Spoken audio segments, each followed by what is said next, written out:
So I know I was on a roll in the summer and I took a break, but yeah, yada yada yada, blah blah blah, college, interrupted my life, whatever. We already know all the excuses.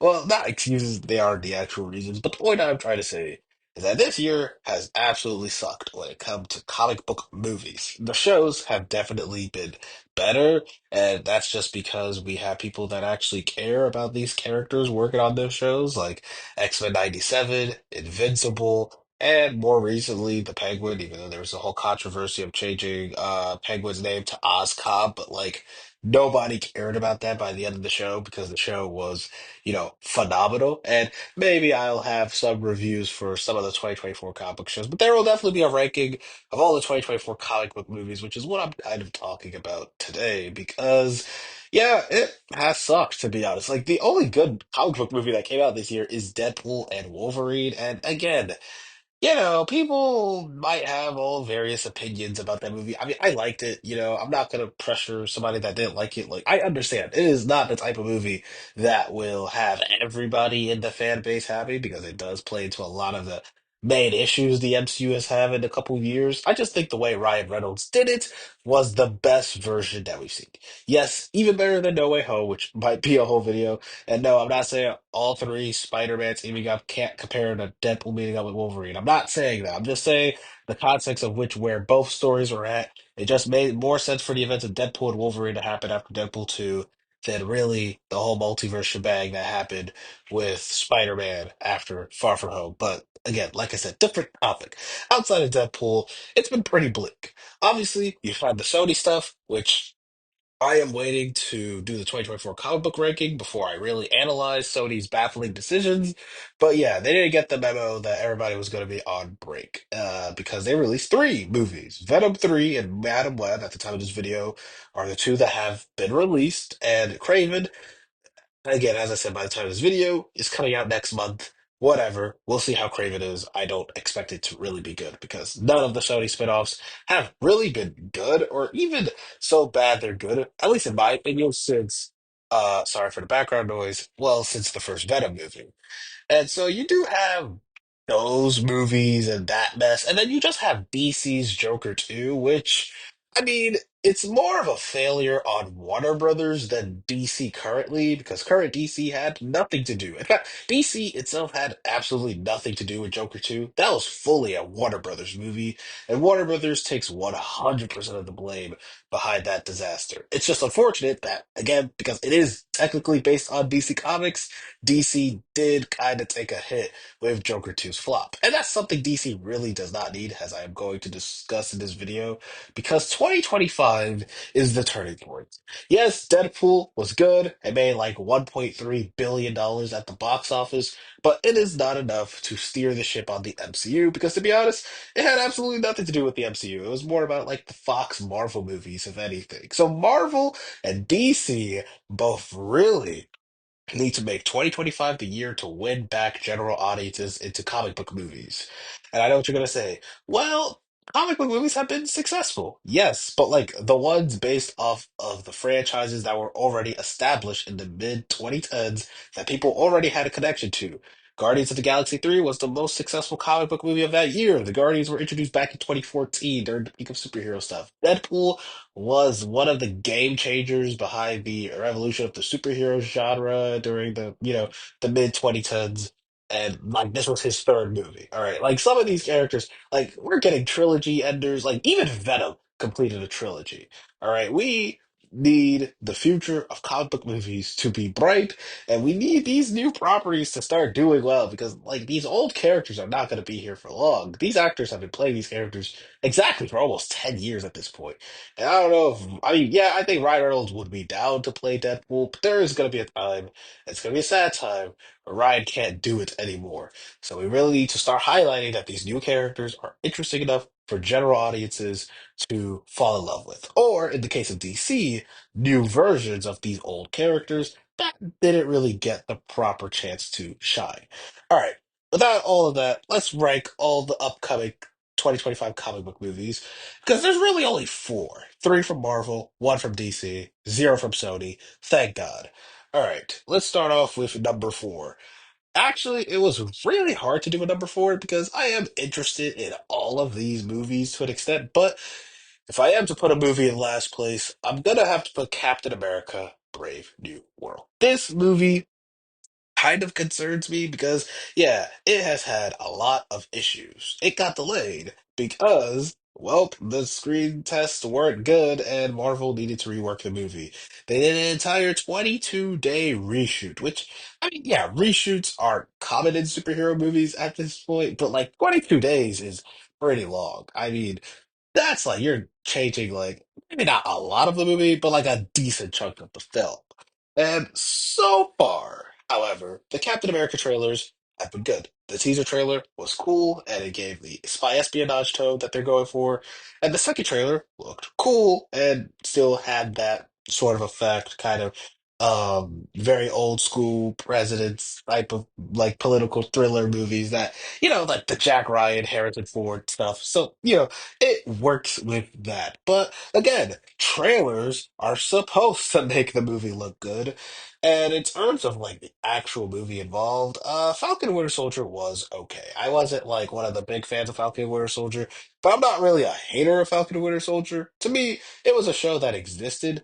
And to be honest, it didn't really need to exist. Like, yeah, sure, Sam Wilson has to grapple with being a black Captain America, but my guy, he was already going to grapple with it anyways in Captain America 4. I think it would have been just more interesting if we finally just jumped to Sam trying to be Captain America, and he just is. I mean, he's not doing a bad job, but obviously people are going to have a hard time trying to accept a black Captain America than, the traditional white Captain America, which I know was the point of Falcon Winter Soldier. He had to finally feel like he earned the mantle of Cap, but again, Captain America 4 would have done the exact same thing. So to me, Falcon and Winter Soldier felt like a pointless chapter in Sam's journey because we're still going to the same destination anyways. It would have just been more interesting for Sam's character if we started him out trying to continue Steve's legacy and he just isn't getting it for some reason. Like for him, it's just hard and then we could get into all his deep problems and stuff.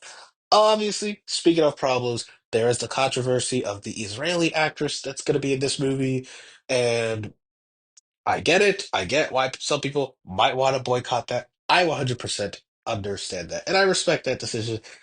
And I can see why that would be a turnoff for some people for this movie. But I do think the main thing this movie needs to do in order to be a success, they need to establish Sam Wilson as a badass. Falcon and Winter Soldier kind of did a horrible job at that. I actually think, in my opinion, it didn't really give Sam that much service. Again, as I said, it was already kind of a useless plot point. Like we were already going to address Sam being Black Captain America because really think about Falcon and Winter Soldier. Like, yes, oh man, the struggles of that, but like he's still going to deal with those struggles anyways. And like, I think it would have gave Sam more complexity if that was the thing he had to deal with the first Captain America movie instead of a 6 episode Disney Plus series that basically doesn't really have much effect besides, I don't know, setting up John Walker's character for Thunderbolts, by the way, where most general audiences don't even watch Disney Plus shows, so most of them are just going to be introduced to John Walker anyways in Thunderbolts, and most people just kind of remember Sam did kind of get the shield at the end of Avengers Endgame. So again, we didn't really need Falcon and Winter Soldier for that. And I feel like Captain America 4 just needs to bring Sam to like, oh, he is a cool Captain America. And the scenes that I've seen, they do show that. I also think Red Hulk, phew, that is gonna be tough to do. Also, with the kind of plot of this movie, I hope it is still mainly a Captain America film. Oh, that's literally my top three. Just make Sam Wilson a complete badass as Captain America, and make sure that despite all these Hulk characters, it's still mainly a Captain America film. I mean, those are my only two gripes. Like, honestly, like, yes, I do want the movie to be good and whatever. And like I said, that's going to be a heavy part into really establishing Sam. But if you're going to really sell people on Sam as Captain America, you cannot fuck up this movie. Like, sure, I think Fantastic Four is gonna be the most important movie Marvel releases next year, like for sure. But in terms of like brand and reputation and building these new characters, Sam is kind of the real testing grounds of, well, we passed the mantle to this character and they're finally getting their own standalone film in some type of way. I mean, No, never mind. You can't really count Thunderbolts as that for Yelena. So it really is Sam. Like this is Marvel's first time doing this. So they can't fuck it up. Because if it doesn't work with Sam, I don't think it's gonna work for any other character, to be honest. Like you fuck up that for Sam Wilson, it's just gonna be hard for people to really buy into any other character trying to continue another character's legacy. But again, like I said, that is my main complaints about Captain America 4. And simply, there are just more interesting comic book movies coming out next year besides Cap 4. But I am kind of intrigued by the movie. All right, number three. So at number three, we have Thunderbolts, which is like the other Marvel movie. Maybe these might be connected. I don't know. But Thunderbolts is going to be. Oh, there was a lot of emphasis on thud. But yeah, Thunderbolts Asterix, I think, is also kind of gonna be an important movie for Marvel. This is going to end Phase 5 of the MCU, which, yes, I know Phase 5 has just been it's been a mess. And maybe after Thunderbolts, we will unpack the mess of Phase 5. But thankfully, Thunderbolts is ending this phase.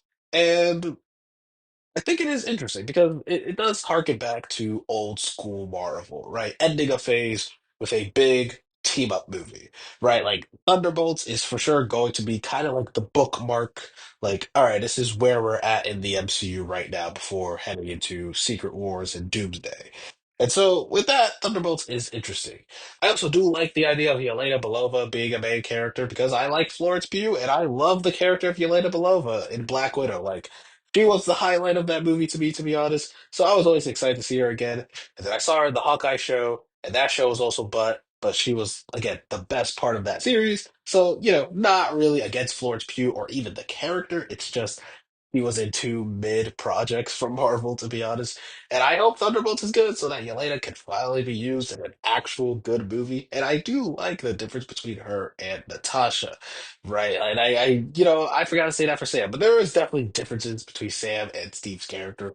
But maybe, again, I'll save that for when Captain America comes out and really maybe break down what they do with his character there. But Thunderbolts also has a team lineup. Now, to be honest, on paper, this team lineup is sorry as hell, in my opinion. I was not excited by that lineup. When I saw that lineup, I was like, there's my only two characters that I really care about out of that entire team. And that is still kind of the case, to be honest. I really only care about Yelena and Bucky, which, yeah, I know, very. Oh my God. So, you're not fucking with the Disney Plus characters in this movie? Not really. I mean, John Walker looks like he'll be at his absolute best in this movie compared to Falcon Winter Soldier, where Falcon Winter Soldier was trying to do that weird thing of, oh, look how kind of sinister John is. Well, no, he's just really a good guy. Like, I don't know. I just didn't really care for John Walker's story in Falcon Winter Soldier. But I think in a movie like Thunderbolts, where he gets to play off characters like Yelena and Ghost, he'll be a lot more interesting. Red Guardian is obviously going to be comedic relief. To be honest, I don't really care about the Red Guardian character, so I'm kind of whatever about that. And then Ghost. Ghost was the villain of what was, at my time, my least favorite MCU movie ever. I think I just don't like the Ant-Man movies because Quantumania would later take that role as my least favorite MCU movie ever. And since it doesn't look like Peyton Reed is going to make another Ant-Man movie, no other MCU movie can be worse than those two movies, in my opinion. So you know, they literally can't make anything worse than the two Ant-Man films. I know some people are gonna be like, but what about Thor: Love and Thunder? And I'm like, well, Thor's cool, so like that immediately clears anything in the Ant-Man films. To be honest, like Gory about God Butcher was cool. There's more redeeming elements of Thor: Love and Thunder. But getting back on task with Thunderbolts, with Ghost, I did not really care for Ghost's character. She wasn't that interesting to me in Ant-Man and the Wasp at all, to be honest, and I hated how her storyline kind of ended. So I never was interested in seeing Ghost, but in terms of like an actual action character, yeah, Ghost is cool because of her phasing ability. And I think, yes, I think to be honest, Ghost can, if they really handle Ghost powers well, she could be one of those characters like Deadpool where, yeah, you can just throw them into like any action sequence and it will be fucking great because the character is perfectly made for just printing out action sequences, I guess. So yeah, I know putting her on the same pool as Deadpool. I don't know why I said pool. I was thinking of standing, but I do believe that. I do genuinely believe that. So all right, in the movie, I can see why they pick these characters. Although it's not the most exciting lineup, it is something that works for the type of movie that they are going for with Thunderbolts.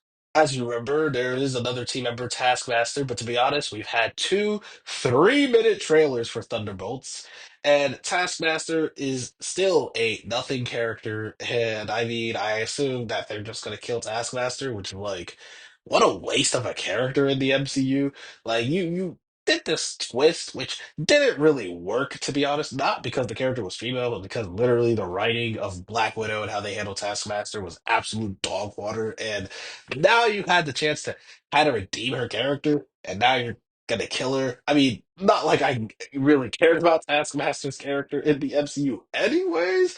But again, you do have to acknowledge it is kind of a waste. Now, with the rumors, they might be fighting Sentry, and oh my God, that is like, how are they gonna fight Sentry? But it does add to the fun of that. Like, how are these regular people gonna fight century of all characters. And it's like, well, yeah, that's kind of cool. I think also with Captain America, like at first I was also turned off by that idea. I was like, why this team fighting Sentry? But like when you really think about it, you're like, well, that's what makes it an interesting movie. How are these characters gonna beat these super overpowered characters like Red Hulk and Sentry? I think it does add to the fun. And Marvel wants your butt in the movie theater watching for that exact reason. So yeah, like I said, overall, I am kind of starting to warm up to the idea of Thunderbolts. I was won over by the second trailer, to be honest. So, yeah, I'm ready for these characters to die trying to beat Century of all characters.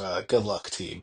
All right, coming in at number four. Number four, what the hell? All right, coming in at number two. That's how, like, not many, but we'll get back on topic. All right, coming in at number two is Superman. Yep, I know a lot of people will maybe have this as their number one, and to be honest, I understand because there's a lot riding on Superman. But this is my list, and I'm more excited about another comic book movie coming out next year than Superman. But Superman is very close because you have James Gunn, who is probably my favorite director when it comes to these comic book movies. He's shown that, for the most part, he can deliver. He did the Guardians trilogy, which is my favorite trilogy out of the entire MCU. Even the Guardians of the Galaxy holiday special was pretty likable.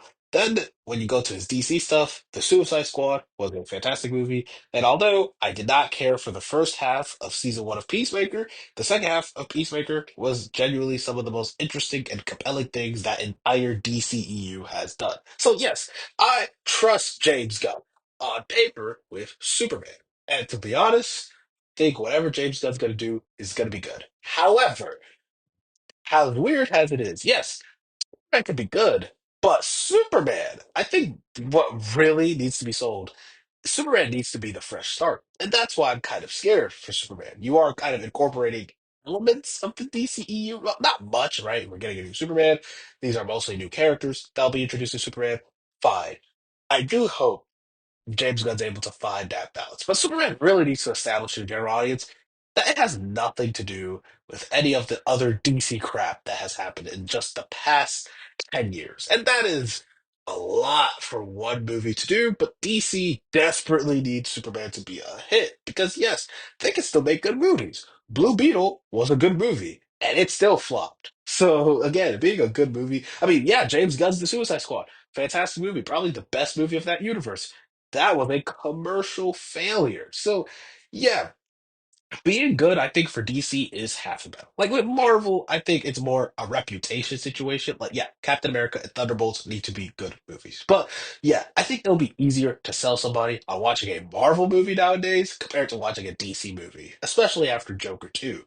Superman had a lot of negative connotations working against it. And even if it's a good movie, it needs to be a hit. It desperate. Like, I don't want to stress it. And I know James Gunn feels the pressure, but you do have to stress it. Because if they fail Superman, they can't really do a cinematic universe anymore.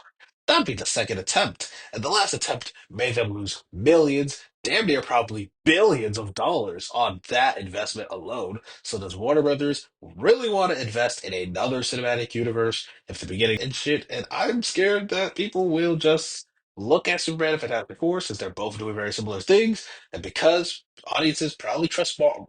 I mean, right now, if we're speaking right now, audiences trust Marvel more than DC. That is an absolute fact, at least when it comes to the movies. We just had Deadpool, like Marvel's last movie was Deadpool and Wolverine. DC's last movie was Joker 2. So they are very much at very different levels here. And I'm scared that audiences will just pick Fantastic Four over Superman. But as a fan, as a person that likes all of these, that will probably watch Superman and Fantastic Four in the same month anyways, I am pretty excited to see what James Gunn has cooked up with Superman, but I am still kind of cautious about it. But I mean, well, not, I don't want to say we are DC fans, but yeah, DC fans have been through it. So it makes sense why they might be a little skeptical about Superman, despite it being directed by somebody that is probably the most qualified person ever to direct comic book movies. So again, we shall see. But number one is easily Fantastic Four. Fantastic Four is probably, and I know I stressed it for DC when it came to Superman, and to be honest, I think for DC, it is slightly more dire. It is way more dire for DC actually compared to Marvel. But yeah, I will stress if they fail Fantastic Four, that's it for the multiverse saga. And I'm so serious. They mess up this movie.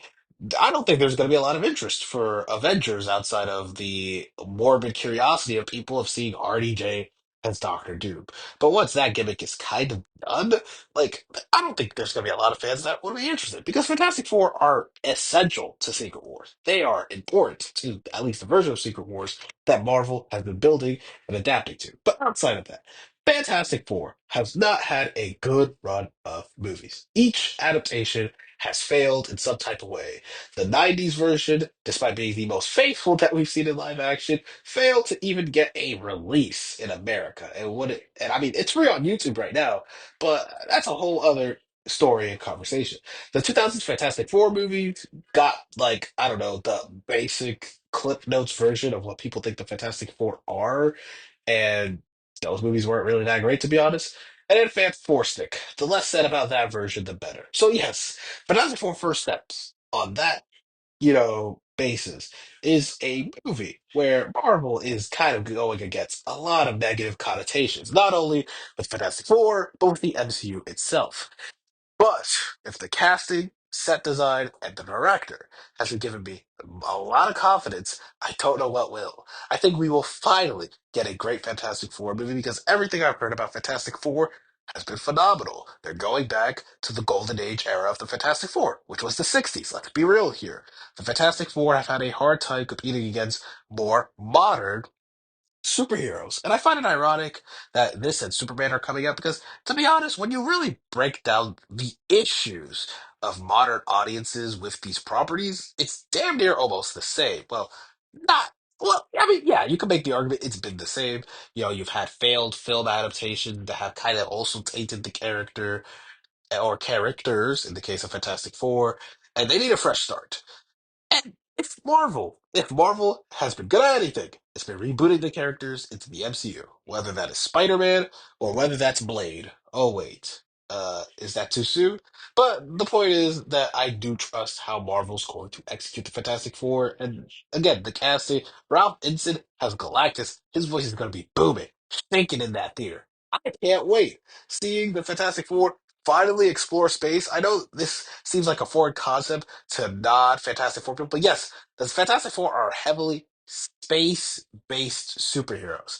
I know that is maybe a mind-blowing thing since all like four adaptations of the Fantastic Four, ironically, not four, I meant three, but there's been four Fantastic Four movies, but they've all kept them kind of on Earth. The second Tim Story Fantastic Four movie was the closest the Fantastic Four even got to facing an intergalactic threat, and Galactus was a fucking fart cloud. So, I mean, I don't know. I wouldn't really take that movie that seriously. Basically, I think Fantastic Four First Steps will be what if Tim Story's Fantastic Four sequel was good? What if Galactus was Galactus? What if the Fantastic Four were actually the Fantastic Four? And what if Silver Surfer had titties? Basically, everything that a regular person would want out of a Fantastic Four movie. And I can't wait, to be honest. I really am excited. Like, this is probably one of my most anticipated comic book properties coming out of 2025. Period. Like anything. Like shows, movies, I don't care. Fantastic Four is my most anticipated. I love this team. They are my favorite comics team, as the Guardians are my favorite movie team when it comes to Marvel. And so I am excited for Fantastic Four. to kind of fill in that Guardians of the Galaxy shaped hole that Guardians left after the series that had basically ended. And I do think the Fantastic Four are the perfect replacement for the Guardians of the Galaxy in terms of a franchise. I think the Fantastic Four perfectly fit Disney because, well, it's about family. They have very marketable characters. Disney loves that. And I think what will really stand it apart is the visuals. If you've seen WandaVision, one compliment WandaVision always gets is how it's able to get the 60s aesthetic of sitcoms or whatever decade of sitcoms. You have that director on a grand scale doing a alternate 1960s Fantastic Four that's going to be very retro futuristic. I think we're in for a banger of a movie. And the casting is perfect. I like Vanessa Kirby as Sue Storm. I think she not only looks the part, but she definitely has the talent for the part. Ebon Moss Bacra has the thing. I mean, he was basically playing the thing in The Bear anyways. So, I mean, he's perfectly casted as Ben Grimm. I was kind of on the fence about Joseph Quinn as Human Torch. And to be honest, I kind of still am. However, from the set photos and stuff that I've seen, he really does look like Johnny, but not like the modern comics current day Johnny. I mean, like 1960, like first Lee and Ditko, not Lee and Ditko. What the hell am I talking? I mean Lee and Kirby, art of Fantastic Four. He looks exactly like that version of Johnny. So I actually really do like the casting, at least like visually, like looks, aesthetics wise. But I don't know. I didn't see Joseph Quinn in much outside of Stranger Things. Maybe he'll change my mind in Gladiator too, that he has enough range to play Johnny Storm. Because Eddie Munson is very different from Johnny Storm. However, he was still able to get all the ladies to fan over him, so I mean, he does have that aspect of Johnny patted down. Pedro Pascal has Reed Richards has been the topic of controversy. Should Reed be white? Should Reed be Hispanic? To be honest, I don't fucking care. I just want a good Reed Richards and a good Fantastic Four movie for once. So I don't care if Reed Richards is even black. If he is comic accurate to the character of Reed Richards, then I am a happy camper. And if they think Pedro Pascal can do it, then okay. And I mean, is Pedro Pascal really the worst actor you would want around?